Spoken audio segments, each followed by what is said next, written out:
मुलांना मधल्या वेळेत खाण्यासाठी अजिबात मैदा न वापरता गव्हाच्या पिठाची बिस्किटासारखी खुसखुशीत ही शंकरपाळी तुम्ही एकदा बनवून पाहायलाच हवी. मुलं सुद्धा अगदी आवडीनं खातील आणि बाहेरचं खाणं सुद्धा बंद करतील. पण त्याआधी रेसिपी व्हिडिओ सेव्ह आणि शेअर करून ठेवा.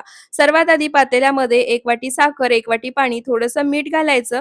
पातेलं गॅसवर ठेवायचं. एकसारखं हलवत साखर फक्त पाण्यामध्ये विरघळवून घ्यायची. त्यानंतर गॅस बंद करायचा. 1 वाटी तेल घालायचं. मिक्स करून हे थंड करून घ्यायचं. त्यानंतर त्याच वाटीने मोजून 7 वाटी गव्हाचं पीठ घेतले, ते परातीमध्ये काढायचं. लागेल असं थोडं-थोडं हे मिश्रण यामध्ये घालायचं आणि मध्यम सैलसर पीठ मळून घ्यायचं. त्यानंतर मळलेलं पीठ एखाद्या पॉलिथिनमध्ये ठेवायचं आणि अर्धा ते पाऊण तास भिजण्यासाठी बाजूला ठेवायचं. अर्ध्या ते पाऊण तासानंतर पीठ तुम्ही पाहू शकता अगदी छान भिजलं आहे. त्यातलं थोडंसं पीठ बाजूला काढायचं. छान त्याचा गोळा तयार करून घ्यायचा आणि बाकीचं शिल्लक राहिलेलं पीठ बाजूला ठेवायचं. त्यानंतर तयार गोळ्याची मध्यम जाडसर अशी पारी लाटून घ्यायची. पारीची जाडी तुम्ही पाहू शकता. त्यानंतर जसं व्हिडिओमध्ये दाखवलंय त्या पद्धतीने तुम्हाला हव्या आहेत तेवढ्या आणि तशा आकारामध्ये या शंकरपाळ्या कट करून घ्यायच्या. राहिलेल्या पिठाची शंकरपाळी सुद्धा याच पद्धतीने बनवून घ्यायची.